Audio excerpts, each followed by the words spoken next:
नमस्कार, आप सबका इस सेमिनार में वेलकम है। आप सबका दिल से। टॉपिक आज का सेमिनार का है कि what do you mean by the mutual fund. हमें म्यूचुअल फंड में कैसे इन्वेस्ट करना चाहिए। तो अगर ये मान लीजिए मैं हूँ और मेरे पास 3 ऑप्शन हैं। मैं या तो हो सकता है मैं सेव करूँ, या मैं स्पेंड करूं, या मैं उसको इन्वेस्ट करूं। एक बड़ा अच्छा कोटेशन है, ये वेल नोन पर्सन है, हम सब ने इनके बारे में जानते भी हैं और हमने इनके बारे में खूब सारे इनके कोट्स भी हम डे टू डे लाइफ में इम्प्लीमेंट करते हैं। अकॉर्डिंग टू हिम ये क्या बोलते हैं कि जो हमारे पास स्पेंड करने के बाद जो अमाउंट बचे, हमें उसको सेव नहीं करना चाहिए। तो हमें क्या करना चाहिए? सबसे पहले हमें सेव करना चाहिए, पैसे जितने हम सेव कर सकते हैं। और जो पैसा सेव करने के बाद हमारे पास बचे, उसको हमें स्पेंड करना चाहिए। आगे की स्लाइड में हम देखेंगे कि एक बात मैं आपसे पूछता हूँ, आप बताइएगा कि आपको पता है कि ये मान लीजिए कि 2000 ईयर है, और ये मान लीजिए कि एक और एग्जांपल लीजिए, मान लीजिए कि 2015 है और एक लीजिए 2021 है। आप जो 100 रुपीज़ में ये ईयर लिखा है मैंने, मान लीजिए मैंने आपको 100 रुपीज़ दिया, तो जो आप पेट्रोल, मान लीजिए कि आप पेट्रोल लेते थे, क्या जो अमाउंट में पेट्रोल यहाँ मिलता था उससे कम अमाउंट में, थोड़ा सा कम अमाउंट यहाँ मिलेगा, उससे भी कम अमाउंट यहाँ मिलेगा। मतलब यही है कि आपकी जो बाइंग कैपेसिटी है आपके पैसे की, वो कम हो जाती है टाइम टू टाइम। मतलब आज अगर आप किसी घर का रेंट 10K दे रहे हैं, तो हो सकता है कि 10 साल बाद उसको उसी मकान के लिए आपको 15K एज अ रेंट देना पड़े। मतलब कि बाइंग कैपेसिटी जो है, किसी भी पैसे की बाइंग कैपेसिटी जो है, क्या हो रहा है, वो डिक्रीज हो जाता है। तो अगर बाइंग कैपेसिटी अगर डिक्रीज हो रहा है तो हम बोलेंगे कि इन्फ्लेशन है। मतलब जो सामान आप पहले 100 रुपीज़ में खरीद पा रहे हैं, उसी पैसे से आज आप उतना खरीद नहीं पाएंगे। यही रीज़न है कि हमें हमेशा इन्वेस्ट पे ध्यान देना चाहिए। जो सामान आज है, अगर आपके पास 30,000 है और हम ये मान के चल रहे हैं data, it's only for the educational purpose, मैं आपको बता दूं, ये डिस्क्लेमर है। तो अगर आपका इन्फ्लेशन 5% है, तो आज के 20 साल बाद आपको कोई 80,000 रुपीज़ दे, या आज आपको कोई 30,000 दे, तो बात इक्वल है। मतलब आज अगर 2000 में आपको 2021 में कोई अगर आपको 30K दे रहा है, 30,000 रुपया दे रहा है, और कोई इसमें आप 30 साल जोड़िए, जब आप 30 ईयर जोड़ेंगे 31 में, और प्लस 10 और जोड़ लीजिए, तो 2041 में इसी पैसे की जो कीमत होगी, जो सामान आप 30K में आज खरीद पा रहे हैं, 20 साल बाद आपको खरीदने कितना में मिलेगा? वो आपको मिलेगा 80K में मिलेगा। मतलब बाइंग कैपेसिटी जो है आपके पैसे की कम हो गई। ये इसीलिए हमें इन्वेस्ट करना बिल्कुल चाहिए। तो अगर आप मान लीजिए कि ये आप हैं, और अगर आपके पास अभी 1 लाख रुपीज़ आपके पास अभी प्रेजेंट डेटा में है, तो मैं पूछूं 20 साल बाद उसकी कितनी कीमत हो जाएगी? आप रिवर्स ही सोच लीजिए, तो उसकी कीमत जो है 35 की बराबर होगी। मतलब वो पैसा जो आज का पैसा है 1 लाख, उसका ठीक वो उस टाइम 35K के बराबर ही होगा। मतलब इसकी वैल्यू कैपेसिटी क्या हो गई? कम हो गई। तो आखिर इसका सॉल्यूशन क्या है? आखिर हम ऐसा क्या करें कि हमें कुछ सोचना ना पड़े। तो इसका सॉल्यूशन क्या है कि आप इन्वेस्ट कीजिए। मतलब इन्वेस्टिंग एक ऐसा जरिया है जिससे आप क्या कर सकते हैं, पैसे की जो वैल्यू है वो आप इंक्रीज कर सकते हैं। तो इसका एक ही प्रिंसिपल है, जितना जल्दी आप इन्वेस्टिंग स्टार्ट करेंगे, जितना जल्दी आप सेव करना स्टार्ट करेंगे, आपका अमाउंट ड्यू टू कंपाउंडिंग वो इंक्रीज होता चला जाएगा। और आप जितने भी आप सोच रहे हैं कि इन्फ्लेशन था, कंपाउंडिंग के कारण वो इन्फ्लेशन को भी मार के आपको वेल्थ क्रिएट करने में हेल्प करेगा। तो हम प्रोसेस क्या करेंगे, हम सेविंग से हम मूव करेंगे इन्वेस्टिंग में। तो हम अपने पैसे को किसी काम में लगाएंगे रेदर देन हम उसको किसी आइडियल वे में रखेंगे। मतलब क्या है कि हम हार्डवर्क करते हैं पैसे कमाने के लिए, है ना। सो द मेक मनी, आपको पता है ना, ऐसा करना है कि मनी काम करे आपके लिए।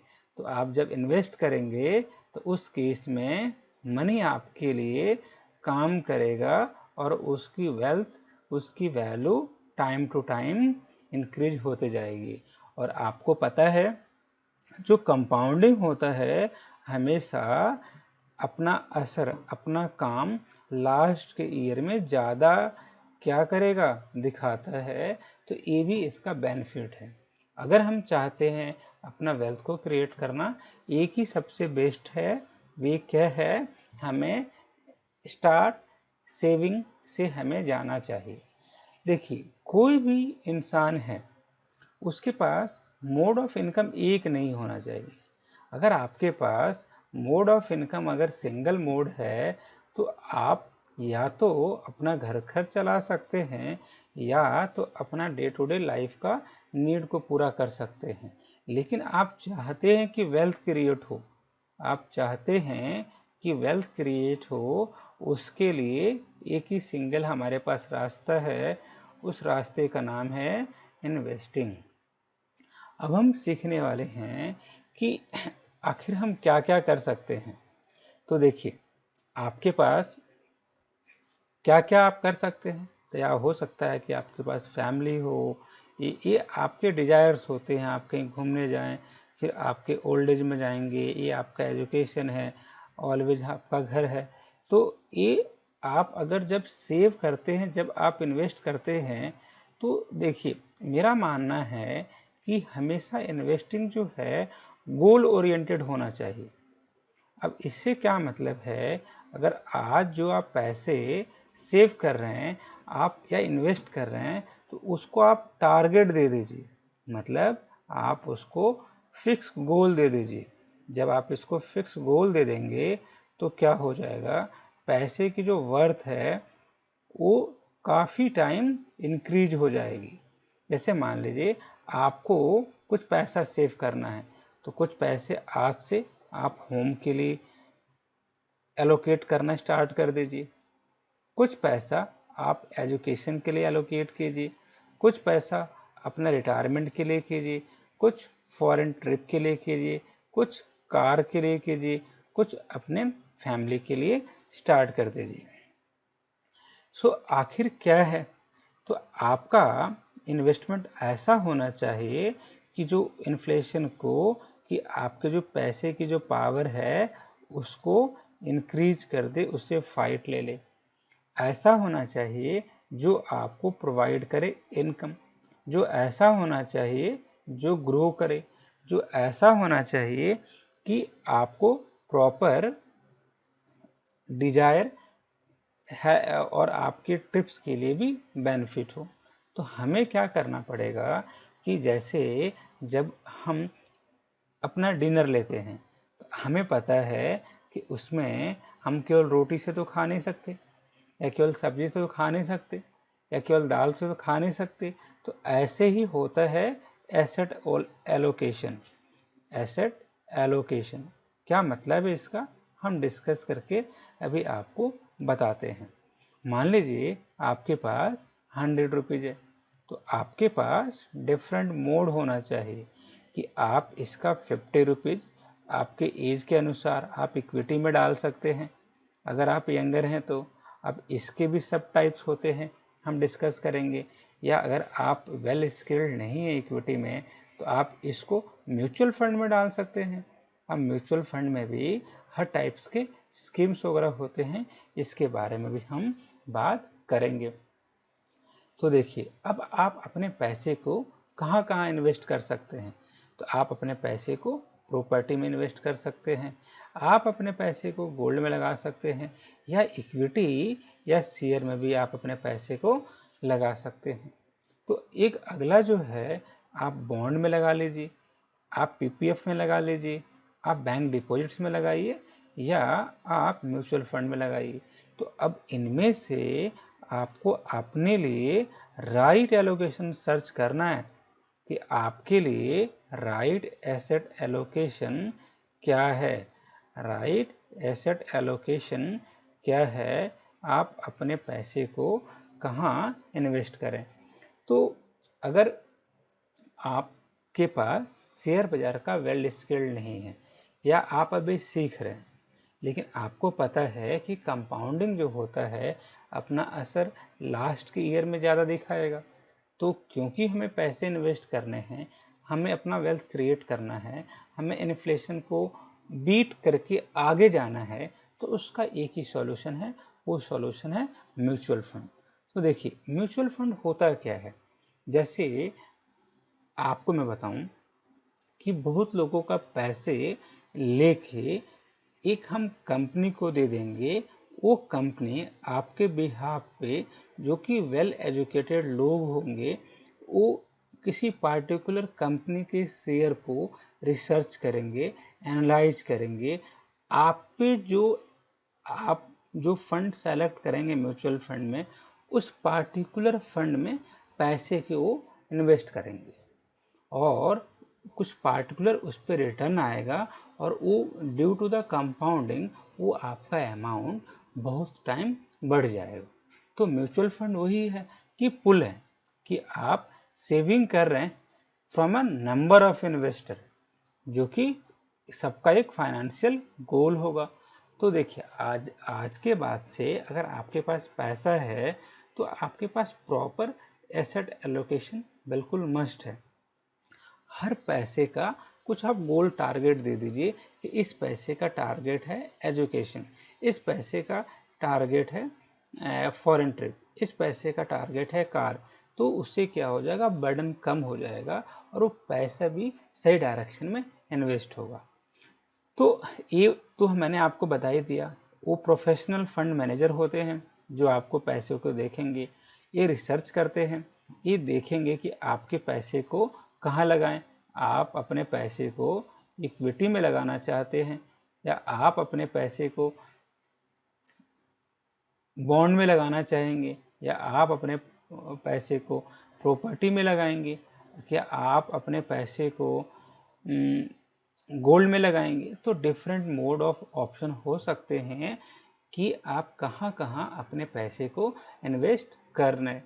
तो अगर आपको पता है कि म्यूचुअल फंड, क्योंकि अगर इक्विटी में आप पैसे लगा रहे हैं, म्यूचुअल फंड ने क्या किया, आपने सेलेक्ट किया, तो वो आपको पूछेंगे कि आप किस में लगाएंगे, तो इक्विटी में लगाएंगे। अब इक्विटी का भी 3-4 टॉपिक्स हैं कि आप जो पैसे लगा रहे हैं वो लार्ज कैप में है क्या। तो लार्ज कैप का मतलब हमने डिस्कस कर चुके हैं हम लोग। आप चैनल पे वीडियो पे जाइएगा, वहाँ पे large cap, small cap, mid cap सारे के बारे में वीडियो डिस्कस किया हुआ है। तो ये लार्ज कैप थोड़ा सा कम रिस्कियर होता है, मिड कैप सबसे ज़्यादा रिस्कियर होता है। तो अगर आपके पास एज है तो आप रिस्क ले सकते हैं, तो हम ऐसे म्यूचुअल फंड में इन्वेस्ट करेंगे जो आपके लिए काम करे। अब आप म्यूचुअल फंड काम कैसे करता है आप इससे देख सकते हैं। सबसे पहले हम लोगों ने मतलब हम इन्वेस्टर हैं, तो हमने अपने पैसे, आपने दिए, किसी और ने दिए, मैंने दिए, आपके फ्रेंड ने दिए, सारे पैसे एक किसी पार्टिकुलर फंड मैनेजर के पास जाएंगे। मतलब आप बोल सकते हैं म्यूचुअल फंड के पास किसी, जो हम सेलेक्ट करेंगे उसके पास जाएंगे। अब ये पैसे जो हैं स्टॉक्स में, जैसे हमें पता है कि एनएसई है, नेशनल सिक्योरिटी एक्सचेंज, या बॉम्बे सिक्योरिटी एक्सचेंज बीएसई, इनमें ये इन्वेस्ट होंगे, ये जनरेट करेंगे रिटर्न और हमें ये मिल जाएंगे। बदले में ये फंड मैनेजर क्या करते हैं, कुछ एक्सपेंसेस चार्ज करते हैं, कुछ एक्सपेंसेस चार्ज करते हैं। तो ये expenses fund to fund vary करता है। ये इस पे भी डिपेंड करता है कि आप डायरेक्ट लेते हैं या आप रेगुलर लेते हैं। रेगुलर का मतलब है कि आपने जो म्यूचुअल फंड लिया, आपने किससे लिया, आपने बैंक से लिया, आपने किसी डिस्ट्रीब्यूटर से लिया, आपने डिस्ट्रीब्यूटर से लिया, या आप खुद जाके उनके वेबसाइट पे खुद जाके रजिस्टर किए। तो अगर आप वेबसाइट पे जाके रजिस्टर करेंगे तो आपके एक्सपेंसेस कम हो जाते हैं, और आप अगर ये 1.2% चार्ज कर रहे हैं पर 100, तो ये चार्ज करते हैं या 1 या 0.8। तो अभी आपको डिफरेंस लग रहा है कि ओके, अभी तो 0.2% का डिफरेंस है या 0.4% का डिफरेंस है, लेकिन लॉन्ग टर्म में यही परसेंट ऑफ मनी जो है लाखों करोड़ में बदल जाते हैं। तो आप इन परसेंटेज को हल्के में बिल्कुल भी मत लीजिएगा। अब आगे कि कैसे कैसे हमारे फंड हैं, तो देखिए, एक तो फंड होता है ओपन एंडेड फंड। आप कभी भी आइए, कभी भी मार्केट से निकलिए, ओपन फंड है। क्लोज फंड का मतलब है अब वो बंद हो चुका है, जब वो ओपन होगा तो आप इन्वेस्ट कर सकते हैं। इंटरवल फंड का मतलब किसी फिक्स इंटरवल में आएगा, खुलेगा, फिर बंद हो जाएगा।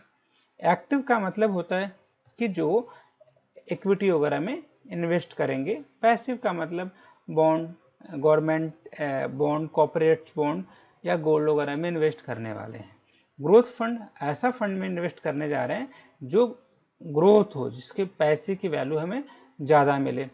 हमें पता है इनकम फंड, जो जैसे आप बोल सकते हैं कि रिटायरमेंट प्लान, चिल्ड्रन प्लान, तो इनमें क्या है, children education, not children plan, sorry, तो ये इसको बोलते हैं इनकम। हाइब्रिड का मतलब दोनों का मिक्सचर, कि ग्रोथ भी है और आपके पास मतलब इक्विटी भी है आपके पास है, और आपके पास डेट बॉन्ड भी है या डेट फंड भी है। तो मैं आपको सजेस्ट नहीं करूंगा कि आप इसमें जाइए, मैं इसको भी कम बोलूँगा। अगर आप यंगर हैं तो आपको हमेशा ही किसी अच्छे ग्रोथ फंड के पास ही जाना है, जिसमें आपको 10 से लेके 15% तक आपको अच्छा इंटरेस्ट मिले। इक्विटी फंड हमें पता है जो इक्विटी में लगाया। डेट फंड का मतलब होता है बॉन्ड हो गया, या कॉर्पोरेट बॉन्ड हो गया, या हाइब्रिड में दोनों का मिक्सचर। लिक्विड फंड का मतलब कैश वैल्यू होता है। आज के बाद से अगर कोई पूछे कि लिक्विड क्या होता है, तो आपने बोलना लिक्विड का मतलब होता है कैश। तो ऐसे खूब सारी कंपनियां हैं जिनको 91 डेज के लिए पैसे चाहिए होते हैं, तो वो आके किसी पार्टिकुलर कंपनी से मदद मांग के, हेल्प लेके उस पैसे को ग्रो करवाती हैं।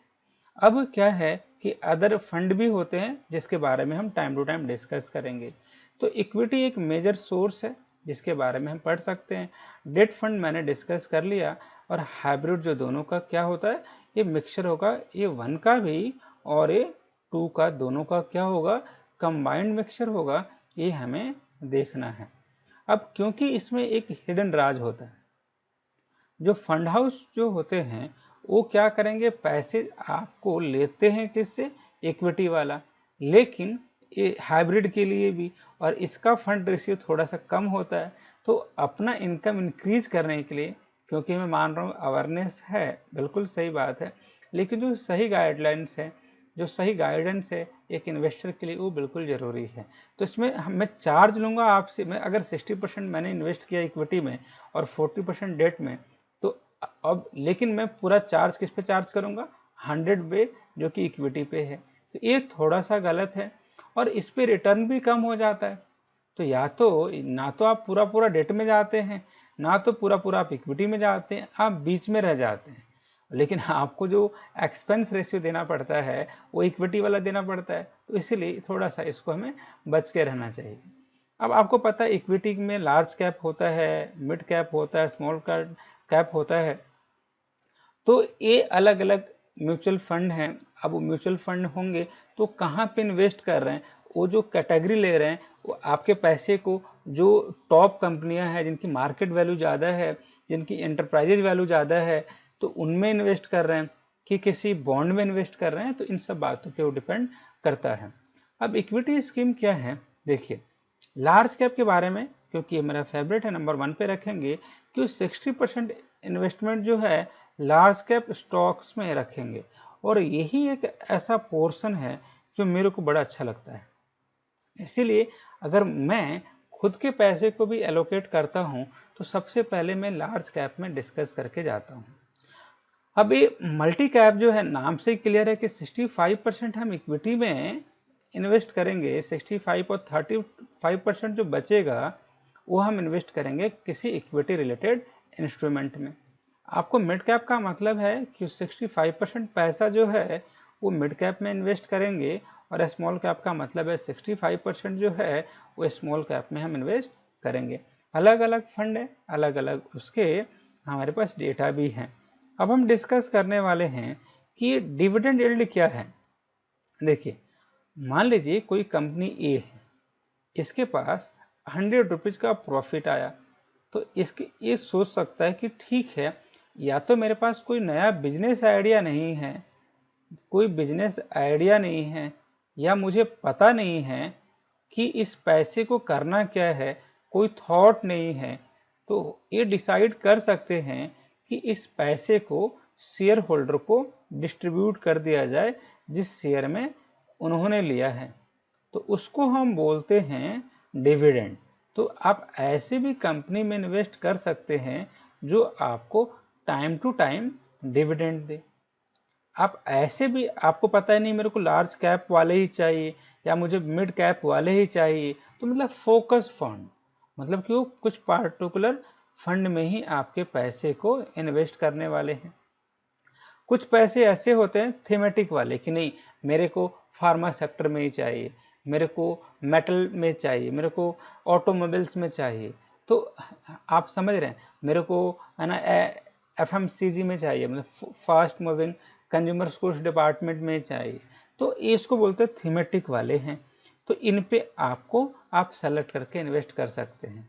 अल्टीमेटली फिर से वही बोलूँगा मैं कि आप इसके बदले हमें लार्ज कैप में जाना है अगर आप जल्दी स्टार्ट कर रहे हैं, और यही हमारे लिए बेनिफिट भी है। अब एक होता है इक्विटी लिंक सेविंग स्कीम। देखिए ये स्लाइड उनके लिए इम्पोर्टेंट है जिनका पैकेज जो है अभी 5 लाख से ऊपर है। तो उनको क्या होगा कि गवर्नमेंट ने कुछ मतलब रिडक्शन दे रखा है।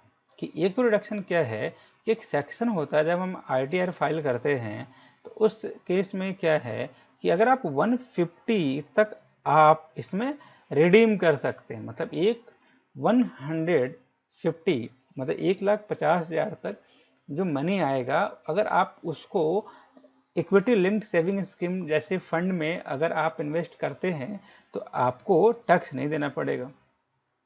आप इन्वेस्ट करेंगे उसको इक्विटी में, और ये जो पैसा जो होता है ना, ये 3 ईयर तक लॉक्ड हो जाता है, मतलब कुछ भी हो जाए आप 3 साल तक उसको निकाल नहीं सकते। अगला स्कीम बड़ा ही फेवरेट है, डेट, जो डिस्कस किया था हम लोगों ने। देखिए डेट का मतलब वही है कि बॉन्ड्स वगैरह में इन्वेस्ट करेंगे, तो एक कुछ कंपनियों को देते हैं जिनको शॉर्ट टर्म के लिए कैपिटल होना चाहिए, जिनको अर्जेंट नीड होती है। जैसे मान लीजिए कोई MNC कंपनी है, उसको शॉर्ट में पैसे चाहिए, बैंक उससे लेता नहीं है, तो वो क्या करते हैं इन्वेस्टर से लेते हैं और उनको कुछ परसेंट पैसे देते हैं। तो ये ऑलमोस्ट बराबर ही हो जाता है सेविंग का, तो उसमें आपको ध्यान नहीं देना है। देखिए अगर हम आपको इस सेमिनार को या इस वर्कशॉप मान लीजिए, अगर इसको सिंपल लैंग्वेज में अगर मैं आपको बताऊं, तो आप एज अपना आप बता लीजिए, कुछ गोल्ड में डाल लीजिए, कुछ आप म्यूचुअल फंड के लार्ज कैप में डाल लीजिए, कुछ मिड कैप में डाल लीजिए, और किसी पार्टिकुलर फंड हाउस को सेलेक्ट करके आप अपने पैसे को उसमें इन्वेस्ट कर दीजिए। होगा क्या कि आपका पैसा जो है इन्फ्लेशन को बीट कर देगा। चलिए अगले स्लाइड में सेम वही है। अब कुछ जो होते हैं वो आपको पीएसयू में भी इन्वेस्ट कर सकते हैं, किसी फंड में इन्वेस्ट कर सकते हैं, फ्लोटर फंड में इन्वेस्ट कर सकेंगे। हाइब्रिड स्कीम क्या होगा, मैंने आपको बताया है कि दोनों का मिक्सचर होता है, मतलब कि वो दोनों का होगा, इक्विटी में भी होगा, बॉन्ड्स वगैरह में भी होंगे, और ये दोनों का मिक्सचर होता है। अब ऐसे फंड हमें लेने भी नहीं चाहिए। मैं इनडायरेक्टली क्यों बोलूँ या डायरेक्टली क्यों बोल रहा हूँ मैं, क्योंकि देखिए चार्ज, या तो देखिए आपको मेरे ख्याल से दुनिया में आप अगर कोई काम कर रहे हैं ना तो फुल्ली फोकस होके कीजिए।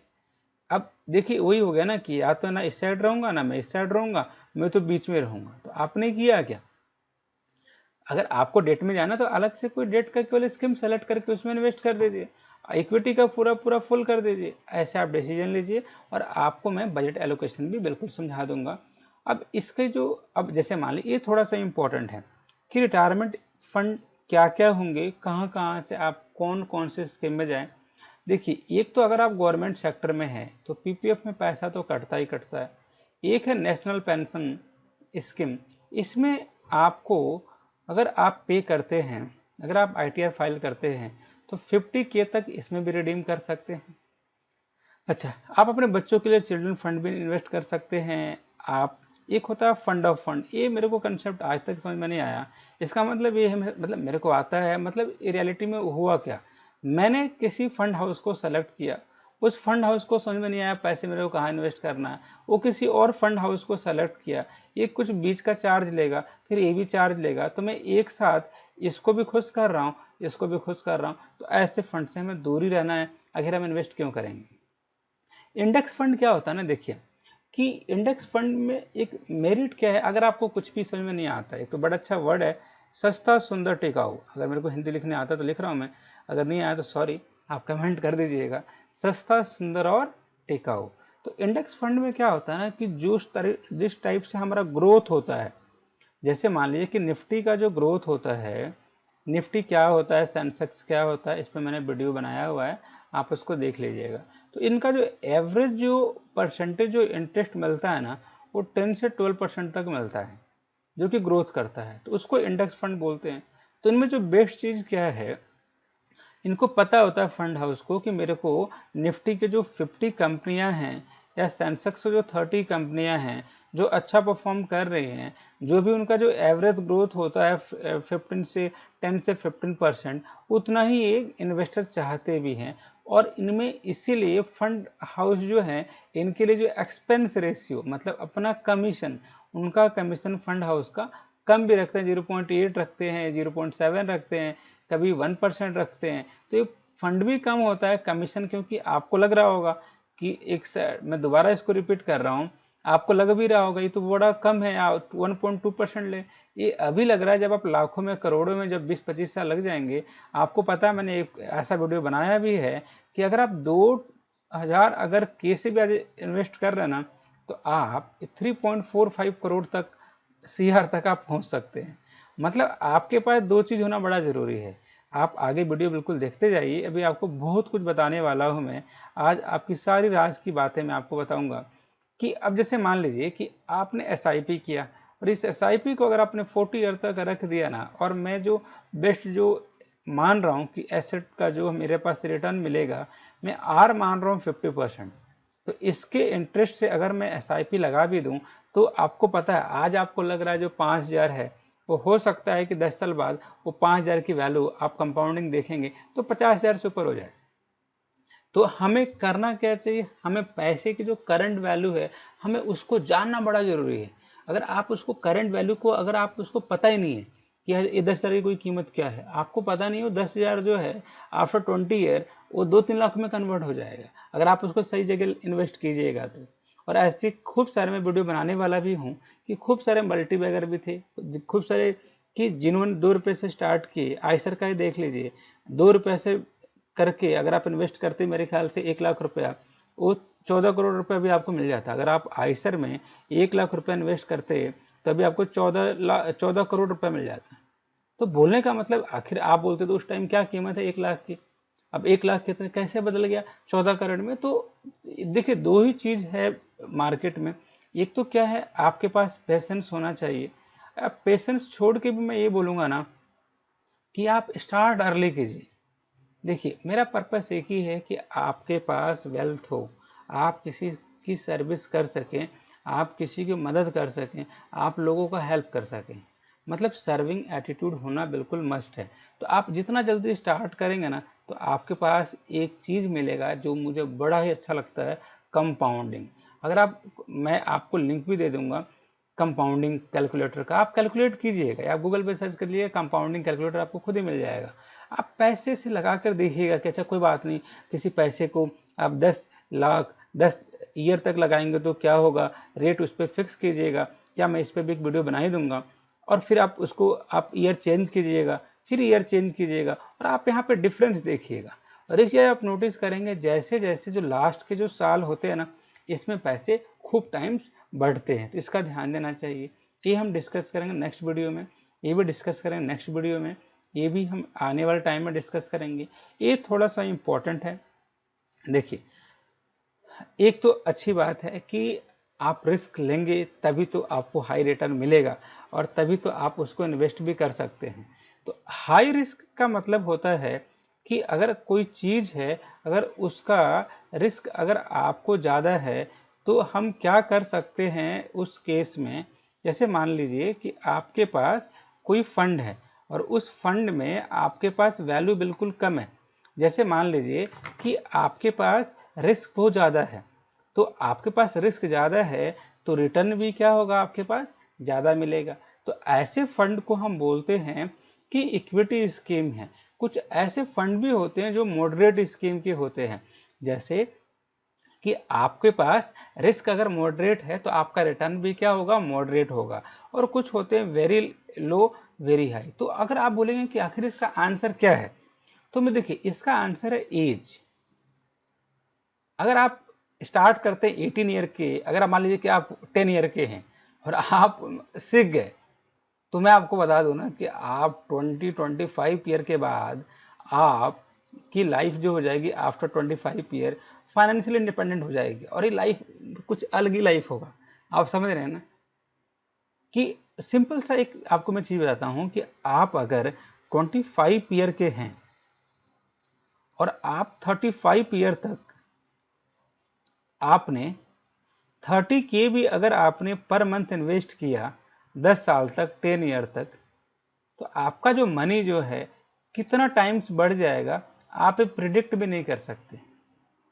तो ये मतलब बड़ा अच्छा है कि आप 10 साल काम कीजिए, कुछ जो पैसा आता है उसको 2 पार्ट में स्प्लिट कर दीजिए, कुछ पैसा एक्सपेंसेस के लिए सेविंग अकाउंट में डाल दीजिए, बाकी पैसा आप किसी अच्छे म्यूचुअल फंड हाउस में डाल दीजिए, और यहाँ से फिर 10 साल बाद निकालिए, फिर उसको 2 पार्ट में स्प्लिट कीजिए, फिर 2 पार्ट में स्प्लिट कीजिए, और देखिए जादू, आपको काम करने की जरूरत ही नहीं होगी।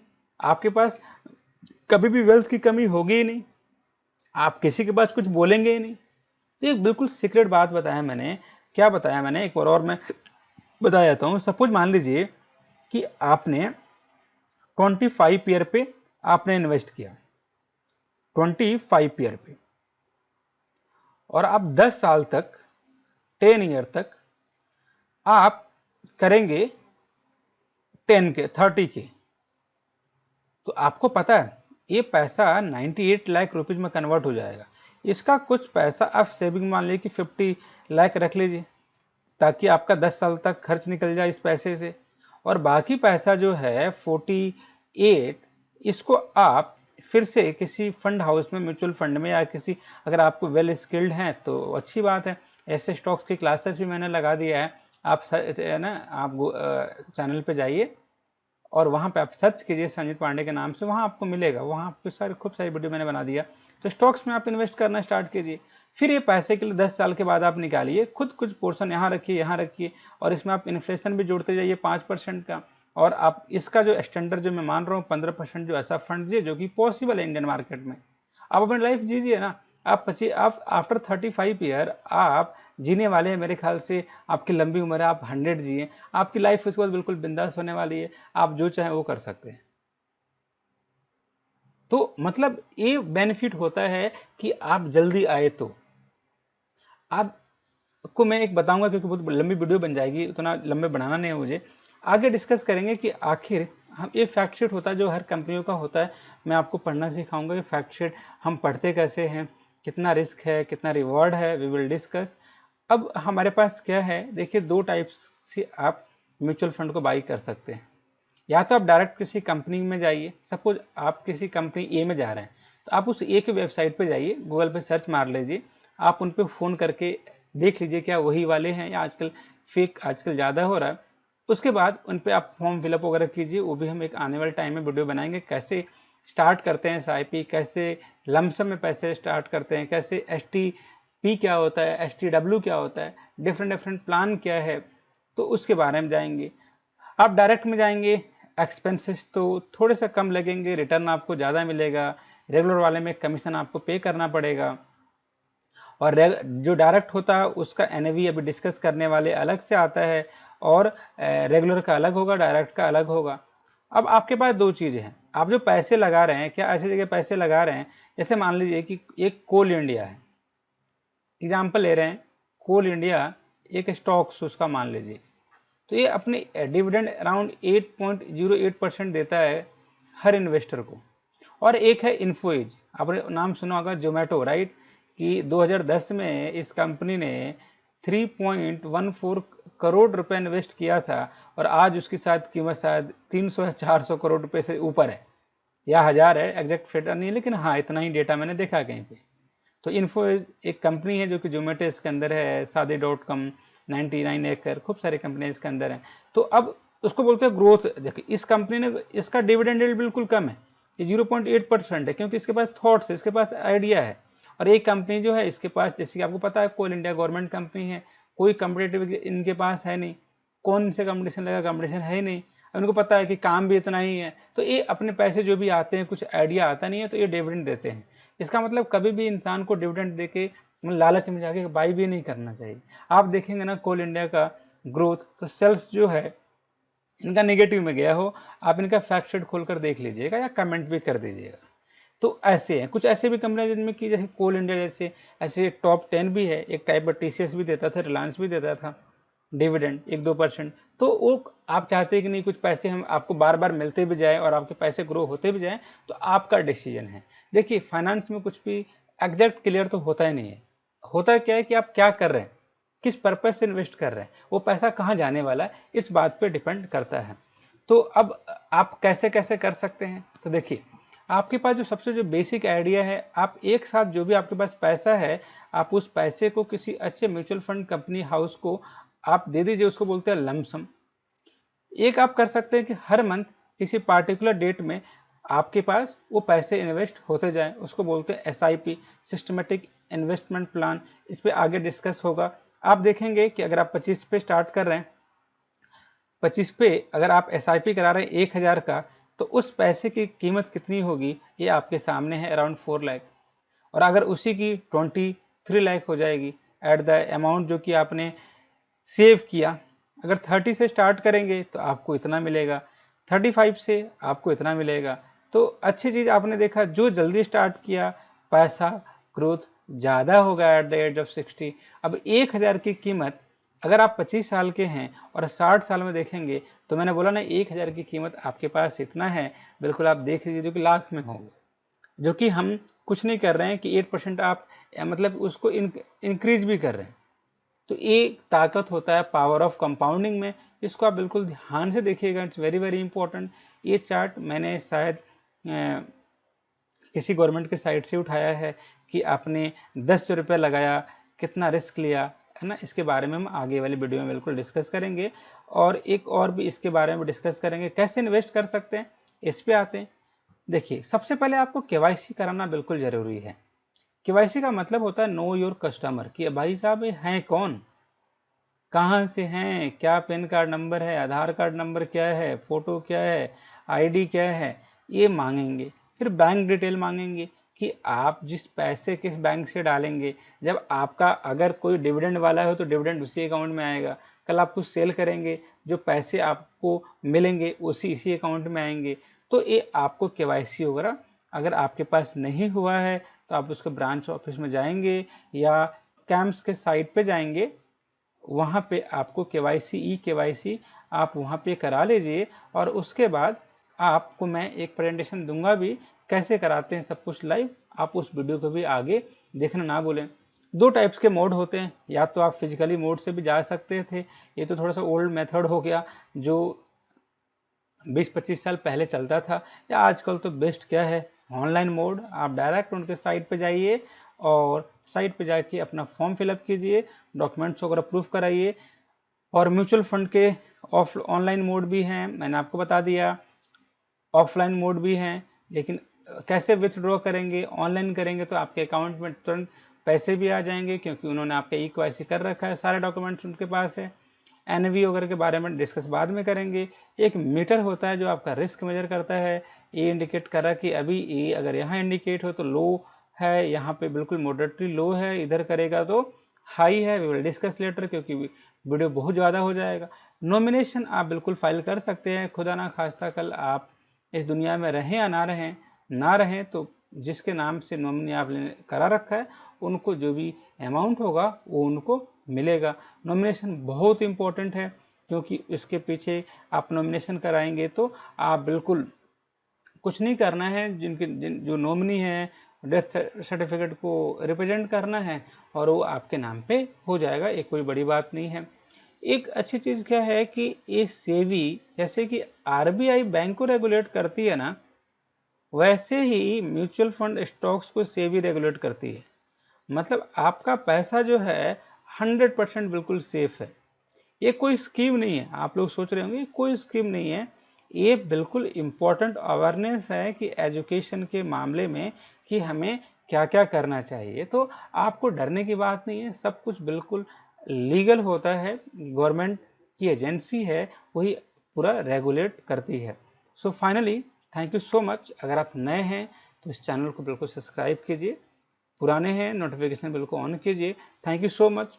आपके जो भी डाउट्स वगैरह हैं आप बिल्कुल कमेंट कीजिए, और मैं आपसे रिक्वेस्ट करूंगा, मेरा एक ही अभी एम है कि जितने भी यंगस्टर हैं जो हमारे एज के हैं, जो अर्ली सेविंग स्टार्ट करें और इन्वेस्टिंग का रियलिटी में मतलब क्या होता है समझें, पावर ऑफ कंपाउंडिंग को समझें, और SIP को जितना जल्दी 1000 से स्टार्ट करें, 500 से स्टार्ट करें, स्टार्ट होके 30, 35, 40 तक वो अपना रिटायरमेंट ले लें, और उसके बाद जो उनके पास टाइम बचे लोगों को पढ़ाएं, लोगों को एजुकेट करें, सोशल सर्विस करें और एक अच्छा अपना योगदान दें और उनकी लाइफ अच्छी हो। क्योंकि मुझे एक चीज़ पता है, money is not everything, but without money you can't buy anything. Money is power, right. So इसी के साथ थैंक यू सो मच। आशा करता हूँ बहुत अच्छा गया होगा प्रेजेंटेशन, आपने देखा भी होगा। I will always see and look at your comment, जब भी टाइम मिलेगा बिल्कुल उसको रिवर्ट भी करेंगे। Thank you so much.